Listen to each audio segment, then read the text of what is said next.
गुरुर्ब्रह्मा गुरुर्विष्णु गुरुर्देवो महेश्वरा गुरु साक्षात् परब्रह्म तस्मै श्री गुरुवे नमः। आदौ देवकी देवगर्भजननं गोपीगृहवर्धनं मायापूतन जीवतापहरणं गोवर्धनोद्धारणं कंसच्छेदन कौरवादिहननं कुन्तीसुतापालनम् एतत् श्रीमद्भागवतं पुराणकथितं श्रीकृष्णलीलामृतं निगमकल्पतरोर्गलितं फलं शुकमुखाद्रव अमृतसंयुतं पिबत भागवतं रसमालया मुहुरहो रसिका भुवि भावका।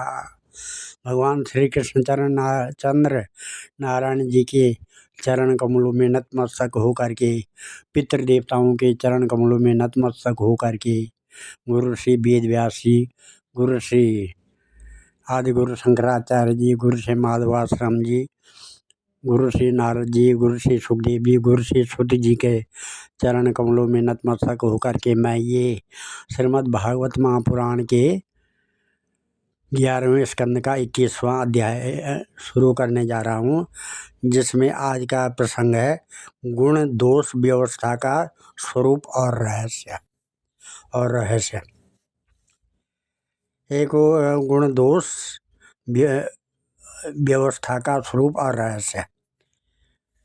ओम नमः श्री भगवान उवाच एतान्मत्पथो हित्वा भक्तिज्ञानक्रियात्मकान् क्षुद्रान् कामश्चले प्राणैर्जान्तु संसरन्ति स्वे स्वे अधिकारे या निष्ठा सा गुण परिकीर्तिता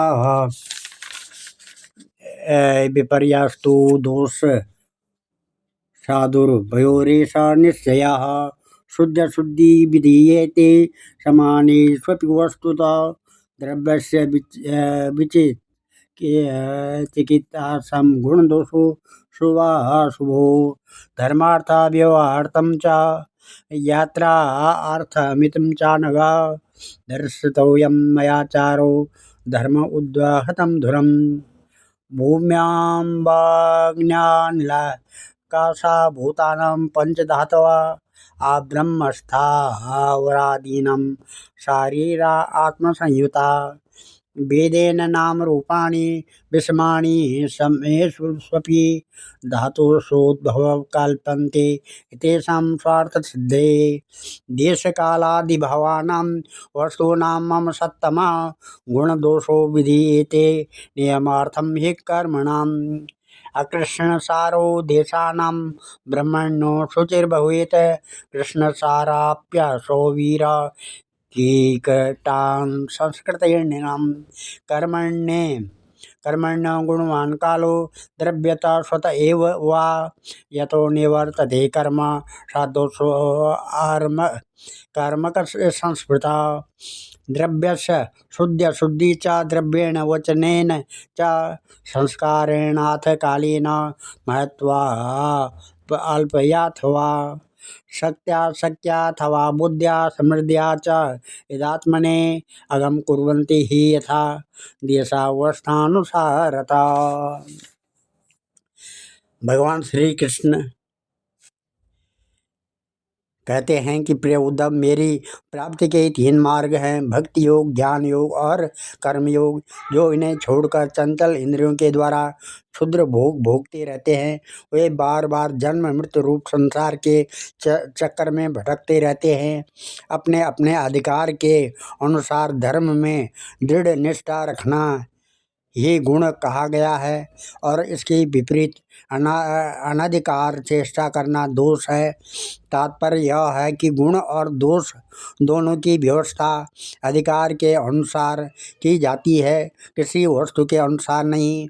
वस्तुओं के समान होने पर भी शुद्धि अशुद्धि, गुण दोष और शुभ अशुभ आदि का जो विधान किया जाता है, उसका अभिप्राय यह है कि पदार्थ का ठीक ठीक निरीक्षण परीक्षण हो सके और उनमें संदेह उत्पन्न करके ही यह योग्य ही है कि अयोग्य स्वाभाविक प्रवृत्ति को नियंत्रित संकुचित किया जा सके, उनके द्वारा धर्म संपादन कर सके, समाज का व्यवहार ठीक ठीक चला सके और अपने व्यक्तिगत जीवन के निर्वाह में भी सुविधा हो। इससे यह लाभ भी है कि मनुष्य अपनी वासना मूलक सहज प्रवृत्तियों के द्वारा इनके जाल में न फंसकर शास्त्रानुसार अपने जीवन को नियंत्रित और मन को वशीभूत कर लेता है। निष्पाप उद्धव, यह आचार मैंने ही मनु आदि का रूप धारण करके धर्म का भार ढोने वाले कर्मज लोगों के लिए उपदेश किया है। पृथ्वी, जल, तेज, वायु, आकाश, ये पंचभूत ही ब्रह्मा से लेकर पर्वत वृक्ष पर्यंत सभी प्राणियों के शरीर में के मूल कारण हैं। इस तरह वे सब शरीर की दृष्टि से तो समान हैं ही, सबका आत्मा ये भी एक ही है।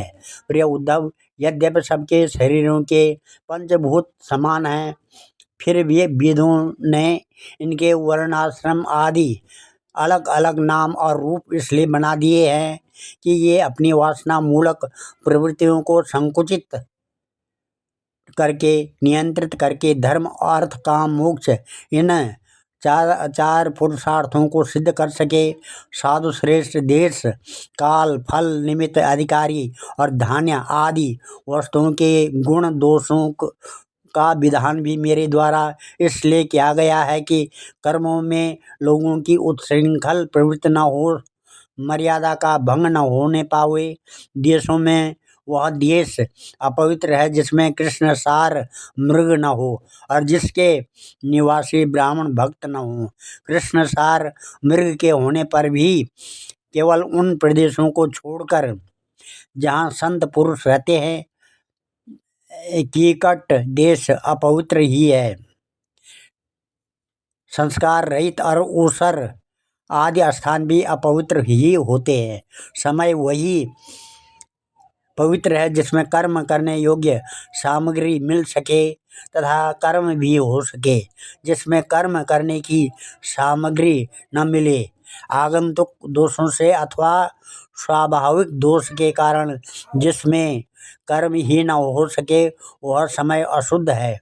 पदार्थों की शुद्धि और अशुद्धि द्रव्य, वचन, संस्कार, काल, महत्व अथवा अल्पत्व से भी होती है।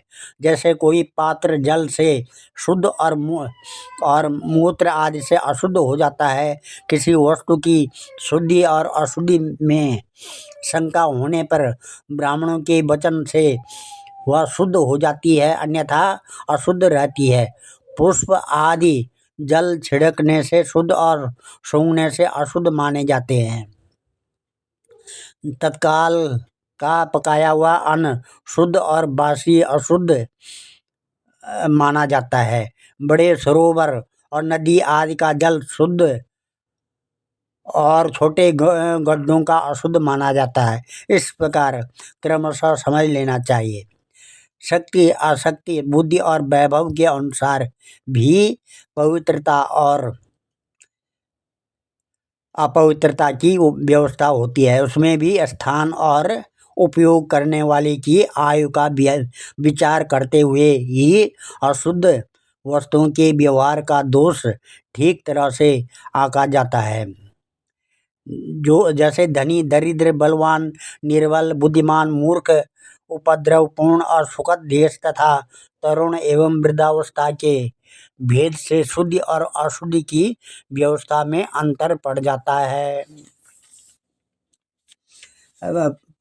इस प्रकार से धन्यादार्वे स्थितातूनं रसये जस चर्मणां कालवायव्यग्निमृतो ये पार्थिवानां युतायुते अमेध्यालिप्तं यत् येन गन्धं लेपं व्यपोहति भजते प्रकृतिं तस्य तत्शौचं तावुदिश्यते स्नानदान तपोवस्थां वीर्य संस्कार कर्मभिः मत्स्मृत्या चात्मनां शौचं शुद्ध कर्माचरे द्विजा मंत्रस्य च परिज्ञानं कर्मशुद्धिर्धर्म दर्पणं धर्मान् सम्पद्यते खड्वीर अधर्मस्तु विपर्य क्वचित् गुणोऽपि दोषो स्यात् दोषोऽपि विधिना गुणदोषार्थनियमस्तद्विधामेव बाधते समानकर्माचरणं पतितानां च पातकम् औत्पत्तिको गुणसंगो न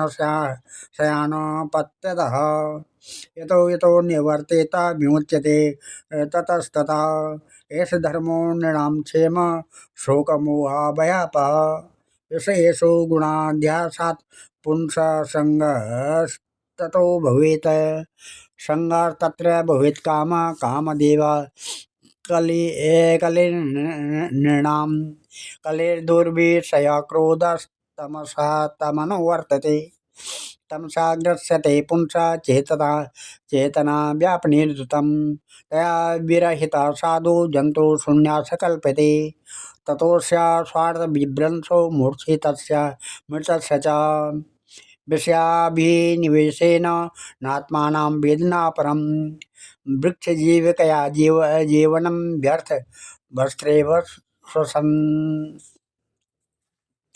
इस प्रकार से अनाज लकड़ी हाथी दांत आदि हड्डी सूत मधु नमक तेल घी आदि रस सोना पारा आदि तेजस्वी पदार्थ चाम और घड़ा आदि मिट्टी के बने पदार्थ समय पर अपने आप हवा लगने से आग में जलाने से मिट्टी लगाने से अथवा जल में धोने से शुद्ध हो जाते हैं।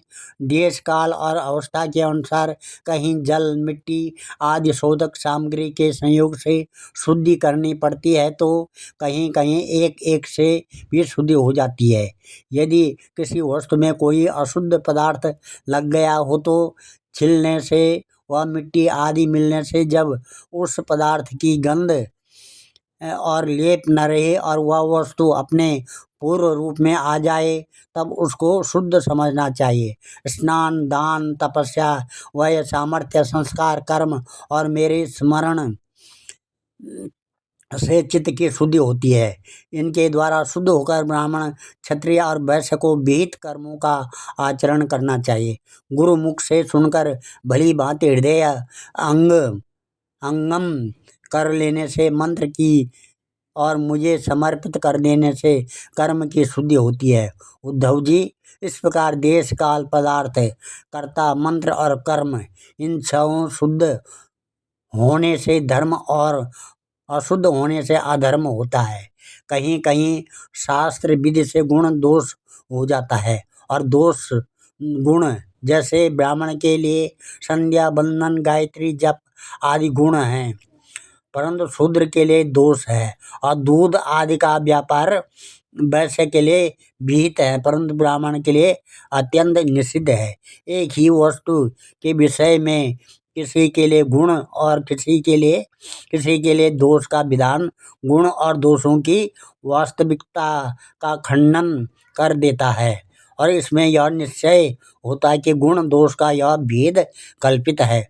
जो लोग पतित हैं वे पतितों का सा आचरण करते हैं तो उन्हें पाप नहीं लगता है जबकि श्रेष्ठ पुरुषों के लिए यह सर्वथा त्याज्य होता है। जैसे गृहस्थों के लिए स्वाभाविक होने के कारण अपनी पत्नी का संग पाप नहीं है परंतु सन्यासियों के लिए घोर पाप है। उद्धव जी, बात तो यह है कि जो नीचे सोया हुआ है वह गिरेगा कहाँ। वैसे ही जो पहले से ही पतित है उनका अब और पतन क्या होगा। जिन जिन दोषों और गुणों से मनुष्य का चित्त उपरत हो जाता है उन्हीं वस्तुओं के बंधन से वह मुक्त हो जाता है। मनुष्यों के लिए यह निवृत्ति रूप धर्म ही परम कल्याण का साधन है क्योंकि यही शोक मोह और भय को मिटाने वाला है।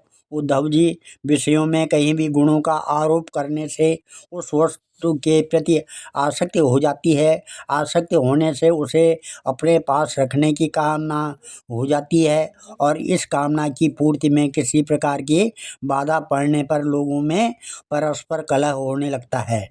कलह से असह्य क्रोध की उत्पत्ति होती है और क्रोध के समय अपने अहित बोध नहीं रहता है, अज्ञान छा जाता है। इस अज्ञान से शीघ्र ही मनुष्य की कार्य कार्य का निर्णय करने वाली व्यापक चेतना शक्ति लुप्त हो जाती है। साधु चेतना शक्ति अर्थात स्मृति के लुप्त हो जाने पर मनुष्य में मनुष्यता नहीं रह जाती है, पशुता आ जाती है और वह शून्य के समान अस्तित्वहीन हो जाता है। अब उसकी अवस्था वैसे ही हो जाती है जैसे कोई मूर्छित या मुर्दा हो। ऐसी स्थिति में न तो उसका स्वार्थ बनता है और न तो परमार्थ है। विषयों का चिंतन करते करते वह विषय रूप हो जाता है। उसका जीवन वृक्षों के समान जड़ हो जाता है। उसके शरीर में उसी प्रकार व्यर्थ श्वास चलता रहता है जैसे लोहार की धोकनी की हवा। उसे न अपना ज्ञान रहता है और न किसी दूसरे का। वह सर्वथा आत्मवंचित हो जाता है। इस प्रकार से फलश्रुतिरियं नृणां न श्रेयो रोचनं परं श्रेयो विवक्षया प्रोक्तं यथा भैषज्यरोचनम् उत्पत्ते वै कामेषु प्राणेषु स्वजनेषु च आसक्तमनसो मर्त्य आत्मनो अनर्थहेतुषु न तान् विदुषो स्वार्थं भ्रामितो वृजनान्ध्वनि कथं युज्यात् पुनस्तेषु तास्तमो विशतो बुधा एवं व्यवसितं केचित् विज्ञाय कुटुम्बद्वयः फलश्रुतिं कुसुमितं च वेदज्ञा वदन्ति हि कामिना कृपणा लुब्धा पुष्पेषु फलबुद्ध्या अग्निमुग्धा धूमतान्ता स्वं लोकं न विदन्ति ते न ते मामंग जानन्ति हृदयस्थं या इदं यथा उक्तशस्त्रायसोत्तुप्पो यथा निहार चक्षुषा ते मे मतम विज्ञाय परोक्षं विषयात्मक हिंसाया यदि राग साध यज्ञ एव न च उद्धना हिंसा विहारा या लब्धे पशुभिः स्वसुखेच्छया यजन्ते देवता यज्ञे पितृभूता पतिं खला स्वप्नोपमं लोकं सन्तं श्रवणप्रियं हाससो हृदि संकल्प्य त्यजन्त्यार्थं यथा वणिक रजसत्वा सत्वतमो निष्ठा रजसत्वतमो जुषा उपासता इंद्रमुख्याया देवादीना न तथैव माम् इष्टेऽहं देवता यज्ञैर् गत्वा सरस्यामहे दिवि तस्यान्ता यह भूयास्म्य महाशाला महाकुलः। इस प्रकार से उद्धव जी, यह स्वर्ग आदि रूप फल का वर्णन करने वाली श्रुति मनुष्यों के लिए उन लोकों में परम पुरुषार्थ नहीं बतलाती, परंतु बहिर्मुख पुरुषों के लिए अंतःकरण की शुद्धि द्वारा परम कल्याणमय मोक्ष की विवक्षा ही कर्मों में रुचि उत्पन्न करने के लिए वैसा वर्णन करती है। जैसे बच्चों से औषधि में रुचि उत्पन्न करने के लिए रोचक वाक्य कहे जाते हैं। बेटा, प्रेम से गिलोय का काढ़ा भी पी लो तो तुम्हारी चोटी बढ़ जाएगी। इसमें संदेह नहीं कि संसार के विषय भोगों में, प्राणों में और सगे संबंधियों में सभी मनुष्य जन्म से ही आसक्त हैं और उन वस्तुओं की आसक्ति उनकी आत्मनोन्नति बाधक एवं अनर्थ का कारण है। वे अपने परम पुरुषार्थ को नहीं जानते। इसलिए स्वर्ग आदि जो वर्णन मिलता है वह ज्यों का त्यों सत्य है, ऐसा विश्वास करके देवादि योनियों में भटकते रहते हैं और फिर वृक्ष आदि योनियों के घोर अंधकार में आ पड़ते हैं। ऐसी अवस्था में कोई भी विद्वान अथवा वेद फिर से उन्हें उन्हीं विषयों में क्यों प्रवृत्त करेगा। दुर्बुद्धि लोग कर्मवादी वेदों का यह अभिप्राय न समझकर कर्माशक्तिवश पुष्पों के समान स्वर्ग आदि लोकों का वर्णन देखते हैं और उन्हीं को परम फल मानकर भटक जाते हैं। परंतु वेद वेता लोग श्रुतियों का ऐसा तात्पर्य नहीं बतलाते हैं। विषय वासनाओं में फंसे हुए दीन हीन लोभी पुरुष रंग बिरंगे पुष्पों के समान स्वर्ग आदि लोगों को ही सब कुछ समझ बैठते हैं। अग्नि के द्वारा सिद्ध होने वाले यज्ञ यागादि कर्मों में ही मुग्ध हो जाते हैं। उन्हें अंत में देवलोक पितृलोक आदि की ही प्राप्ति होती है। दूसरी ओर भटक जाने के कारण उन्हें अपने निज धाम आत्मपद का पता नहीं लगता है। प्यारे उद्धव, उनके पास साधना है तो केवल कर्म की और उसका कोई फल है तो इंद्रियों की तृप्ति। उनकी आंखें धुंधली हो गई है, इसी से वह यह बात नहीं जानते कि जिससे इस जगत की उत्पत्ति हुई है, जो स्वयं इस जगत के रूप में है, वह परमात्मा मैं उनके हृदय में ही हूँ। यदि हिंसा और उसके फल मांस भक्षण में राग ही हो, उसका त्याग न किया जा सकता हो तो यज्ञ में ही करें। यह परिसंख्या विधि है, स्वाभाविक प्रवृत्ति का संकोच है, संध्या वंदना आदि के समान अपूर्व विधि नहीं। इस प्रकार मेरे परोक्ष अभिप्राय को न जानकर विषयालोलुप पुरुष हिंसा का खिलवाड़ खेलते हैं। दुष्टतावश अपनी इंद्रियों की तृप्ति के लिए वध किए हुए पशुओं के मांस से यज्ञ करके देवता पितर तथा भूत पतियों के यजन का ढोंग करते हैं। उद्धव जी, स्वर्ग आदि परलोक स्वप्न के दृश्यों के समान है, वास्तव में वे असत हैं। केवल उनकी बातें सुनने में बहुत मीठी लगती है। सकाम पुरुष वहाँ के भोगों के लिए मन ही मन अनेकों प्रकार के संकल्प कर लेते हैं और जैसे व्यापारी अधिक लाभ की आशा से मूल धन को भी खो बैठता है, वैसे ही वे सकाम यज्ञों द्वारा अपने धन का नाश करते हैं। वे स्वयं रजोगुण सत्वगुण या तमोगुण स्थित रहते हैं।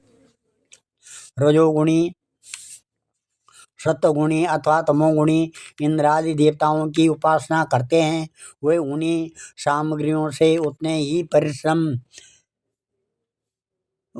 परिश्रम से मेरी पूजा नहीं करते।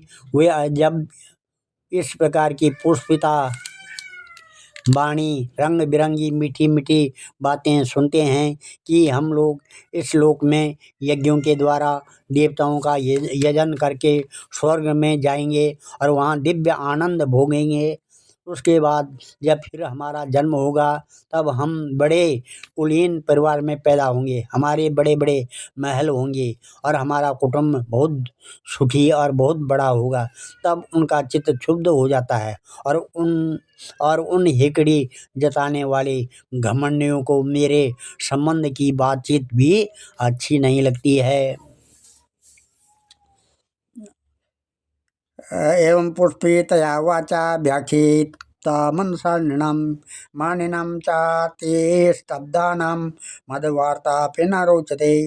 वेदा ब्रह्मात्मविषयात् श्रीकाण्डा विषया इमे परोक्षवादा ऋषया परोक्षं मम च प्रियं शब्दब्रह्मा सुदुर्बोधं प्राणेन्द्रियमनोमयम् अनन्तपारं गम्भीरं दुर्विगायं समुद्रवत् मयोपबृहतं भूम्नां ब्राह्मणानन्तशक्तिना भूतेषु घोषरूपेण विशेषूर्णेव लक्ष्यते।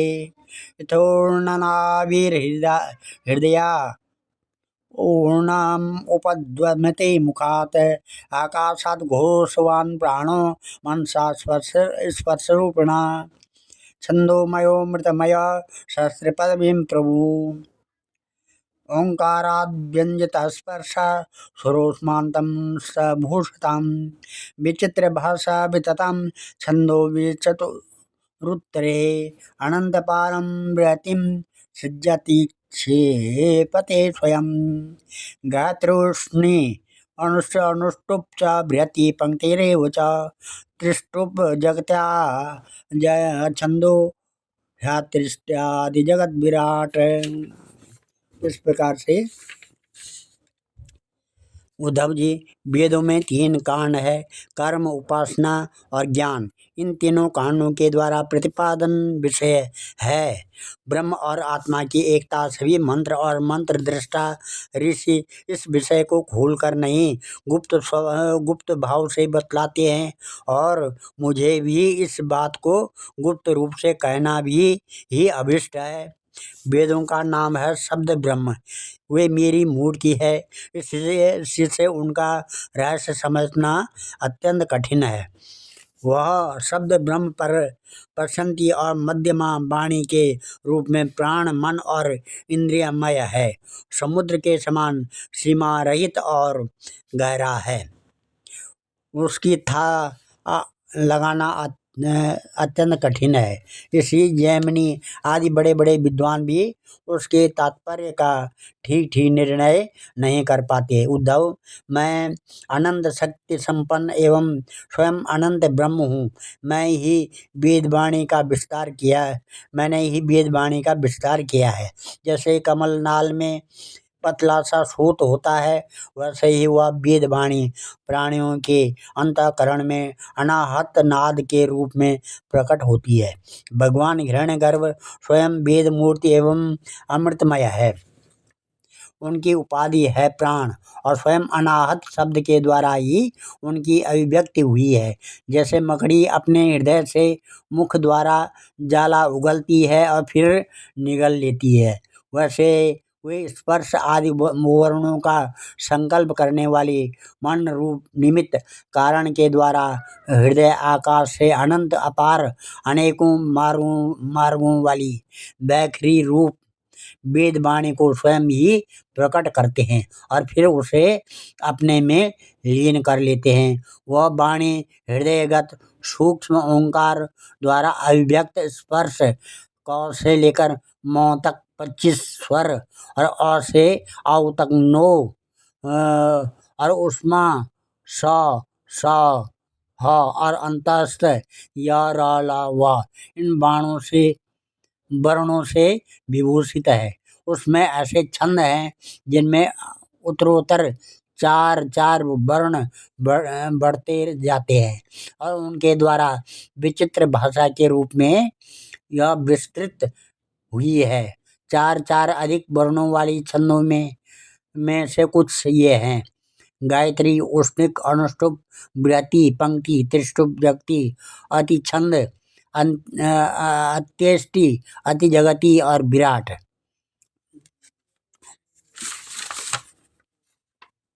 किं विदते किमाचष्टे किमनूद्य विकल्पयेत् इत्यस्य हृदयं लोके नान्यो मदवेद कश्चन। मां विदते मां विकल्प्य पोयते त्वहं हेतवान् सर्ववेदार्थ शब्द आस्ताय मां विदाम् माया मात्र मदुद्यांते प्रतिसिद्ध्य प्रसिद्धति। इस प्रकार से वह वेदवाणी कर्म कांड में क्या विधान करती है, उपासना कांड में किन देवताओं का वर्णन करती है और ज्ञान कांड में किन प्रतियों का अनुवाद करके उनमें अनेकों प्रकार के विकल्प करती है। इन बातों को, इस संबंध में श्रुति के रहस्य को मेरे अतिरिक्त और कोई नहीं जानता है। मैं तुम्हें स्पष्ट बतला देता हूँ। सभी श्रुतियाँ कर्मकांड में मेरा ही विधान करती है, उपासना कांड में उपास्य देवताओं के रूप में वे मेरा ही वर्णन करती है और ज्ञान कांड में आकाश आदि रूप से मुझ में ही अन्य वस्तुओं का आरोप करके उनका निषेध कर देती है। संपूर्ण श्रुतियों का बस इतना ही तात्पर्य है कि वे मेरा आश्रय लेकर मुझ में भेद का आरोप करती है, माया मात्र कहकर उसका अनुवाद करती है और अंत में सबका निषेध करके मुझ में ही शांत हो जाती है और केवल अधिष्ठान रूप से मैं ही शेष रह जाता हूँ। आज मैं इस अध्याय को यहीं पर विराम देता हूँ, इस कथा को यहीं पर विराम देता हूँ। उसके बाद 22वां अध्याय होगा, तत्वों की संख्या और पुरुष प्रकृति विवेक। ध्येयं सदा परिभवग्नमवेष्टदोहं तीर्थात्पदं शिवभिरञ्च नुतं शरण्यं भृत्यातिहं प्रणतपालभवाब्धिपोतं वन्दे महापुरुषते चरणारविन्दम्। सर्वे भवन्तु सुखिनः, सर्वे सन्तु निरामया, सर्वे भद्राणि पश्यन्तु, मा कश्चित् दुःखभाग् भवेत्। धन्यवाद।